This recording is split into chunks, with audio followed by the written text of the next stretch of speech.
We're here at the opening night awards of the Junos. We'll be speaking to artists as they come off the stage after they've won their awards. Stay tuned for some in-depth interviews with the artists. My name is Kissel. I'm a country singer from Flat Lake, Alberta, and I just won the Juno for Country Album of the Year. Well, congratulations, Brett. Thanks, Ian. As you know, Music Counts is all about, providing that music education and funding for youth in Canada. So think back in the theme of Music Counts and education, think back to like a mentor or teacher you had. What was something that they said to you that really stuck with you? Well, I've had a lot of great mentors. It's very interesting because there was no music program in my school when I was coming up, through junior high and high school. So because of that, I had to seek a lot of outside influence. And I'm grateful that I had that type of support and mentorship.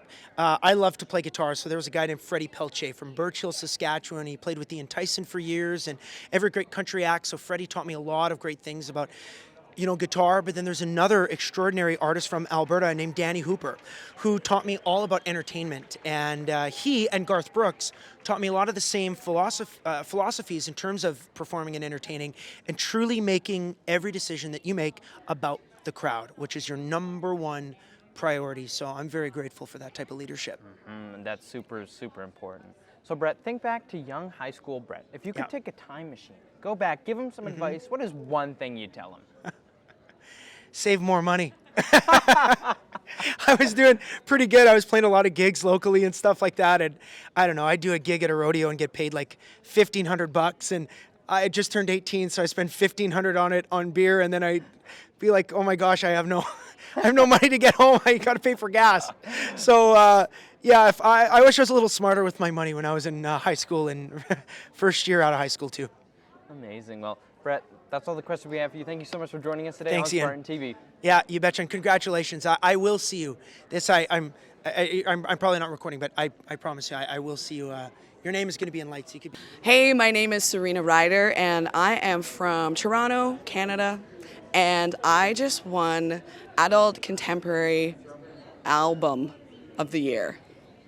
Awesome! Congratulations! Thank you. Okay, so as you know, Music Counts is all about music education, bringing music into schools.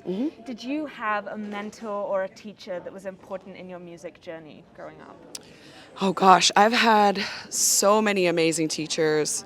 I think Mrs. Parsons, when I was in grade like 5, 6, 7, she was a part of the choir, like head of the choir, and gave me my first solo and she was so lovely and she loved music so much and I loved music so much and she was always so supportive. She was wonderful, Mrs. Parsons, yeah. Oh my gosh, Yeah. love it.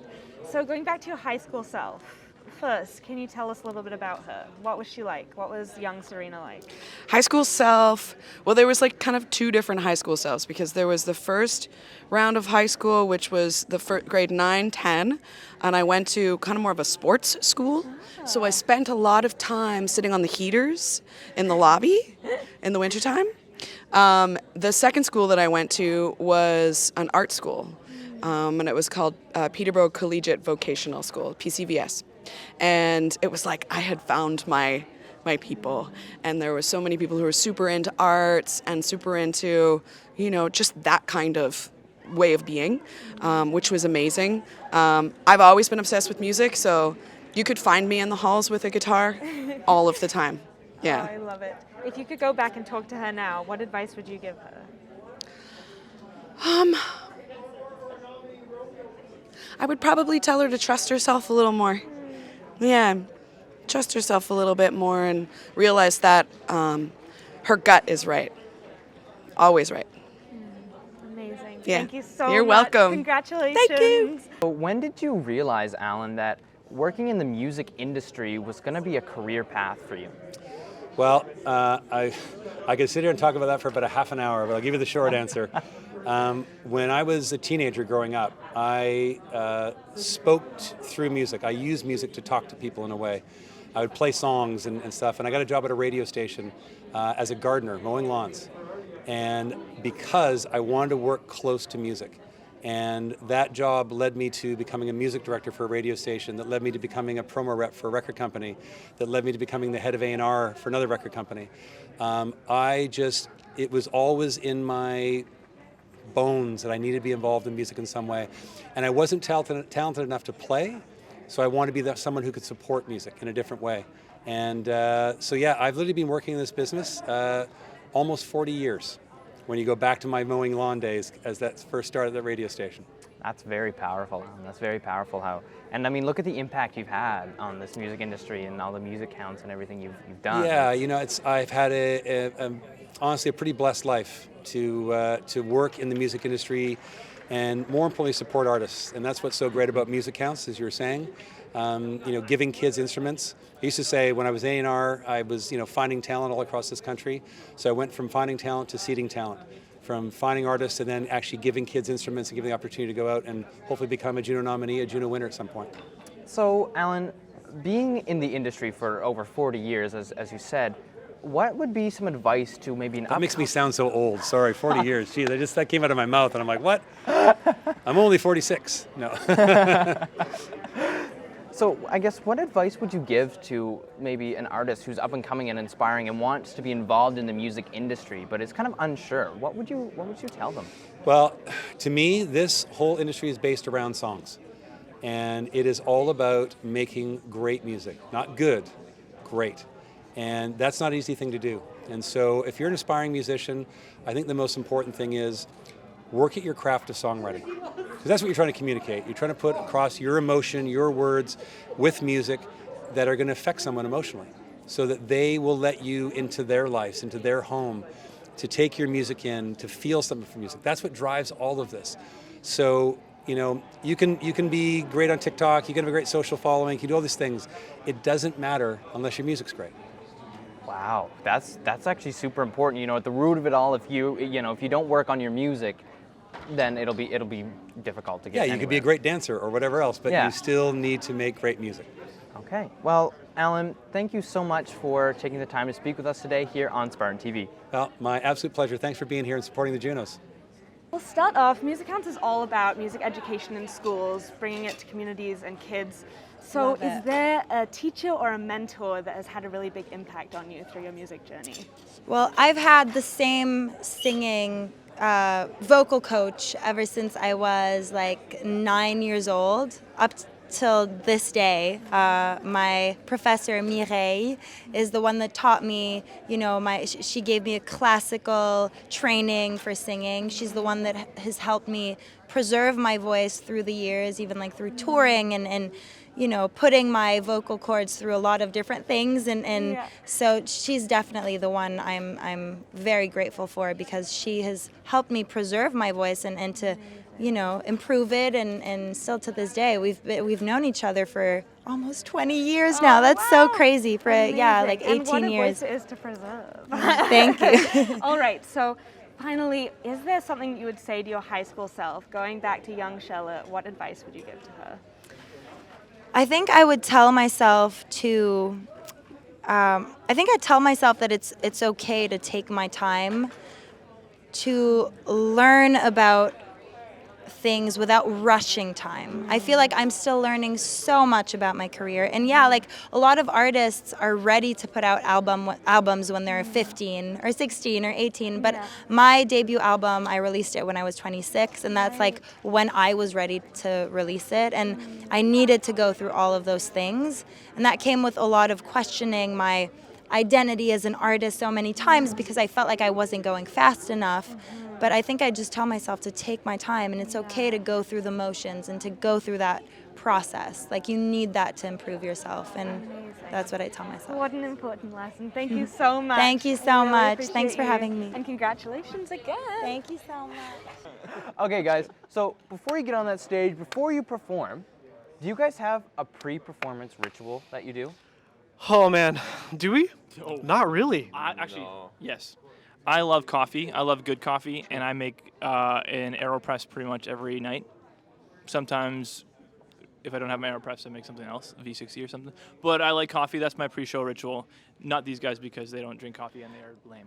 We are lame. Depending on the time of year, though, we sometimes play NHL on PS4 prior to the game. Okay. Yeah, sometimes when the opening act is playing, don't tell them. Now, how competitive is your NHL? Too competitive. Too competitive? Yeah. But it's good to get that blood pumping, blood going, like Yeah. get ready, get competitive, get ready to go. Absolutely. So, guys, if you could go back in time and talk to your high school selves, what would you say? What advice would you give? Don't quit the gold team.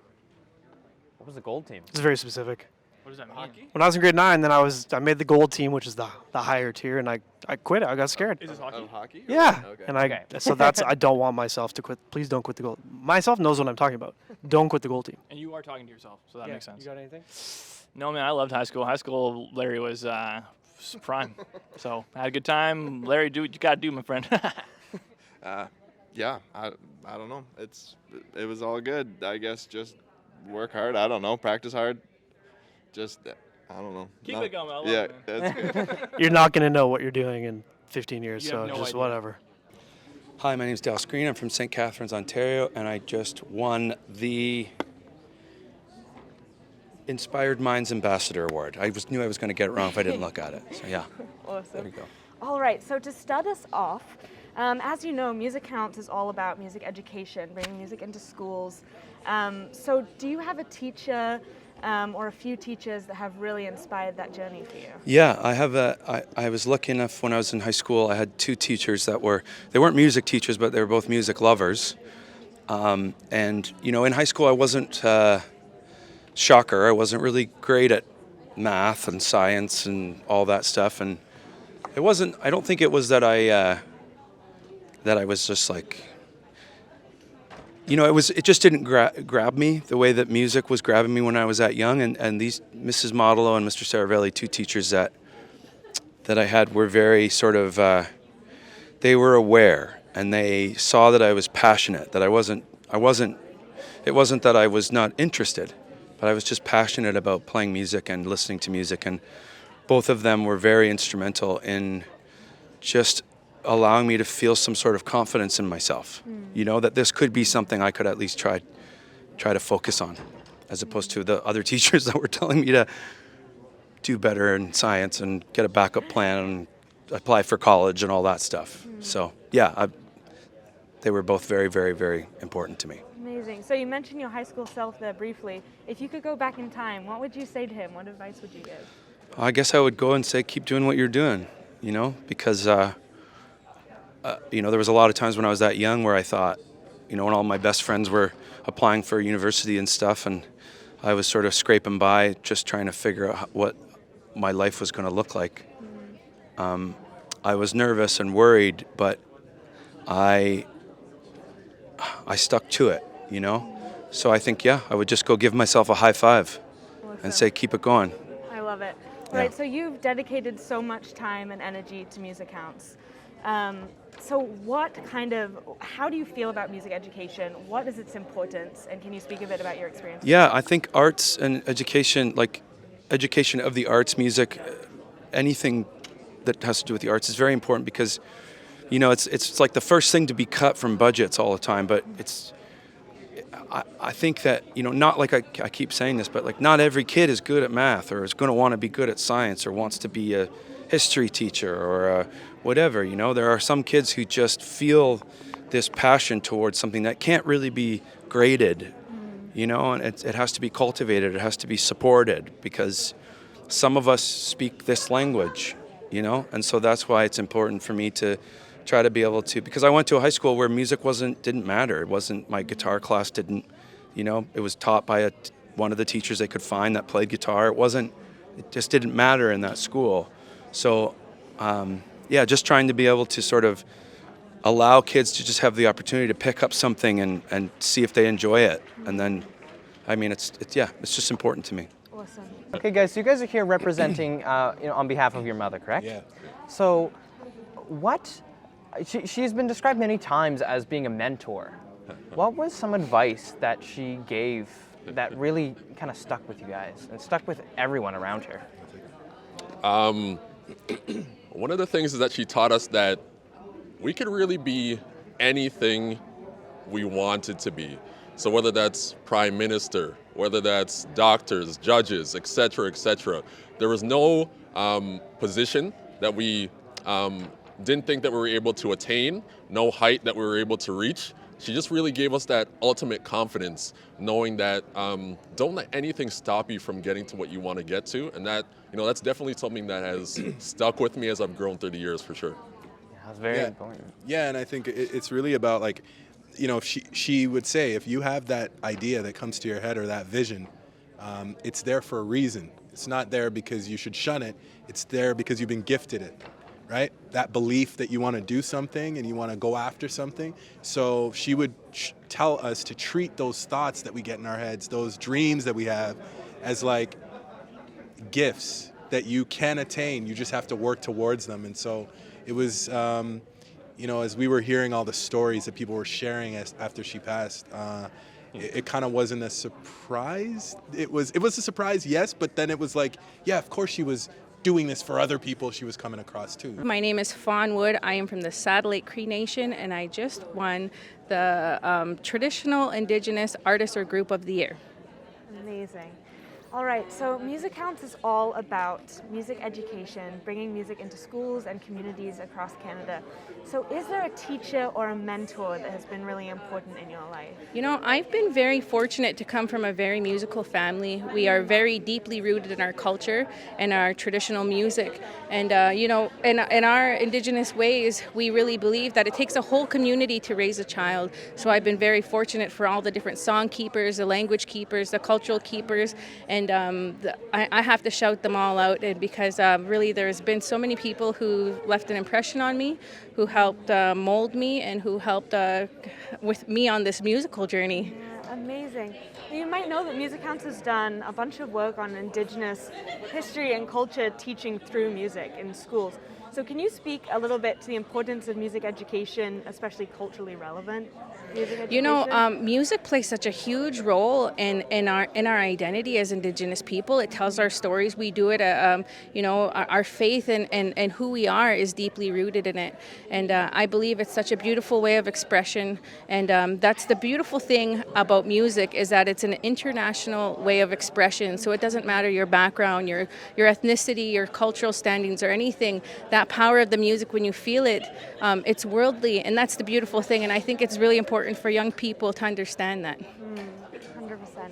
All right, so a final question. Looking back to your high school self, young Fawn, what would you say to her? What advice would you give to her? I grew up on our reserve, the Satellite Cree Nation, and at that time, I would tell her, it's okay to be proud of who I am, embrace my identity. It was always a dream of mine to have that influence on the Indigenous youth, not just in my community, but all over, to see the beauty in our people, the beauty in our practices, and the beauty in our culture. Amazing. You're so inspiring. Thank you so much. Thank you. My name is Alison Russell. I was born and raised in Montreal, and I was just awarded the Contemporary Roots Album of the Year at the Junos, which was totally surreal and joyful, and I'm very grateful. Amazing. All right, so our first question is, we're here representing Music Counts and Sonos. So Yes. Music Counts is all about music education, bringing Yes. music to schools and to communities. Yes. So is there a teacher or a mentor that was important to your music journey? Very much. My first and second grade teacher, Lynn, was taught through music and art in such a powerful way, and that has stayed with me my whole life. And I'm grateful to her wherever she may be, from Roslyn School in Montreal, Quebec. And I have learned so much from other artists as well. And actually, there were two women that were in my high school at Royal West Academy who were playing Indigo Girls songs, and I thought they'd written them, and they were mentors as well. So I feel very, and there was a teacher that I had in secondary school in the 10th grade who really encouraged me to pursue music and theater, and opened some doors, got me a scholarship for the McGill Explorations Camp, and I got to do a Shakespeare play, and which had a musical element. I was Oberon.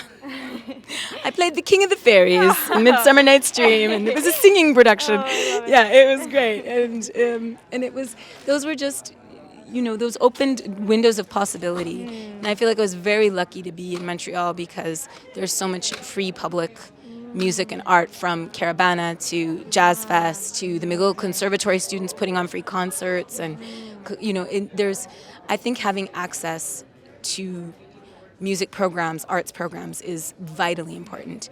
And I think we are seeing the effects of those kind of funding cuts. I mean, where I have been, I go back and forth between the US and Canada now because my partner is American, and I really see that there's so much cutting of arts funding in schools, and there's so much a correlating, I believe, rise in violence in the schools, because it doesn't matter if you're going to be a professional musician. Everybody needs to be able to express themselves and to process emotion and to process trauma, and we're all going through it, and everybody is going through puberty is traumatic, enough, Exactly. Whatever else is happening in your life. 100%, yeah. So it's like we need art and music. It's how we connect, and it's how we transcend fear of the other.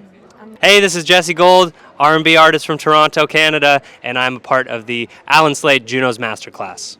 Perfect, awesome. All right, so Music Counts is all about bringing education into schools, really bringing that music funding and love of music to children and communities around Canada. So is there a mentor or a teacher that was important to you growing up? Absolutely. Because I was am I looking at you or there? Either way. Okay. I had a few mentors growing up. Because I was an artsy kid, I caused a lot of mischief. So there were many a teacher that did not love me too much, and so any teacher that ever did, make themselves known to me as a supporter, that was always something I cherish to this day, because it was those teachers and mentors that really helped me get to where I am today, and I think about them often. Yeah. Amazing. So going back to your high school self, what would you say to him? What advice would you give now? If I had to talk to my high school self, I would tell him to never grow a man bun, because that's a huge mistake and you will live to regret it. And also to just not take yourself so seriously and know that you're on the right path, and to start really working hard, and you'll see it pay off. Yeah, awesome. Okay, final question. Can you talk a little bit about your experience with the Masterclass and what that was like? Yeah, the Masterclass was amazing. They really care about emerging artists. It's very clear. They provide you like a whole toolbox of amazing resources and references, like literally in the form of like documents that you can refer to. So really tangible help. So one, I made a ton of friends, I had a lot of fun, but at the end of the day, it's something that I'm able to go back and reference, and it helped me a ton, and it's continuing to help me, and I'm going to reference it in the future. So honestly, no complaints. It was an amazing, amazing program. I was honored to be a part of it. Awesome. Well, thank you so much for speaking. Thank you guys. Thanks, Sonos. Appreciate it. And I hope you have a great rest of your week. Thank you. Thank you. Safe travels back to New Brunswick. Yes, thank you. My name is Savannah Ray. I'm a singer and songwriter from Scarborough, Ontario, and I just won the traditional R&B song of the year of the Junos. Awesome. Okay, so Music Counts is all about giving musical education to everyone. Yes. So in the spirit of that, in education and learning about music, was there a teacher or a mentor in your life who said something really meaningful? And what did they say? Yeah, absolutely. In the beginning of my career, an amazing person, Tiga the Creator, they actually did so much for me. They actually pushed me on stage for the first time and like encouraged me. I had really bad stage fright, and they were like, no, you could do this, you could do this. And that was probably the first time that I kind of was like, oh, okay, maybe it's not that bad to get on stage. And then since then, I never stopped. Okay, so thinking about little high school Savannah. Yes. Getting on that stage for the first time. Yeah. What advice, if you could take a time machine? Yes. What advice would you give her? It's a great question. I would just tell her that, there's nothing wrong with nerves. Everybody gets nervous, and those nerves to me now are what let me know I still love it. It's common to have those nerves. You got to use them. So, Savannah, for you, yes. When did you realize that music was going to be more than just a passion for you? Yeah, you know what? It took a while to realize it was going to be more than a passion. I mean, you love something, but there also comes a point where you kind of have to take that leap. And decide and also put all of your attention into something. And that took a while. That was like, 2 2018. You know, it takes some time, and we also have to be patient with our crafts and just pour into them.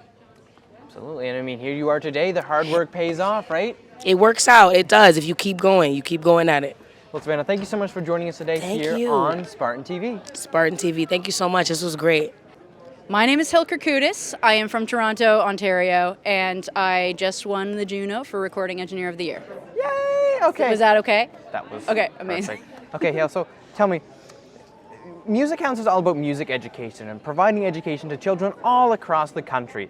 So thinking back to your younger self, did you have a teacher or a mentor that you had, and what was something that they said that really stuck with you? Yeah, I mean, I've been extremely lucky to have some incredible teachers. I had all my teachers that taught me how to play musical instruments. There was Tanya Hook, who taught me piano, and Mary Ruth Roadhouse, who taught me voice, and Ray Hickey Jr. taught me guitar. And they always encouraged me to follow my dreams and write songs. And then as I grew up and I became a producer and engineer, or wanted to, I was aspiring to stand out. There was Del Bello, who is an incredible female songwriter, producer, artist. And then my late friend Tim Thorney, who we just lost last year, but he was probably my #1 champion and started getting me into a lot of awesome gigs. So that's incredible. So if you could go back in time and talk to your high school self, what advice would you give yourself? I would tell myself to be fearless and to not worry so much about how I was going to get to my destination, but to just enjoy the journey of it. That's incredible. That's so important. So if you could give any advice to any students out there who maybe want to pursue engineering and are kind of unsure of the steps or unsure of where they want to go, what would you tell them? I would say to dive in, and I know that might sound a little cliche, but I think when you stop to think about the process that goes into making records, it could seem very overwhelming and daunting, and I think that even just the thought of it can sometimes scare people away from the profession. So I would say just, everyone's got to start from somewhere. Nothing's going to sound perfect right away, but if you start to learn little by little, spend as much time with your peers as possible, with mentors as possible, you'll slowly start to build up the skill set, and eventually one day you'll be doing it, and you won't even realize that you're doing it. Wow. Yeah. Well, that's awesome. Hale, thank you so much for joining us today on Spartan TV. Thank you. Thank you to all the artists who took the time to speak with us today, and congratulations.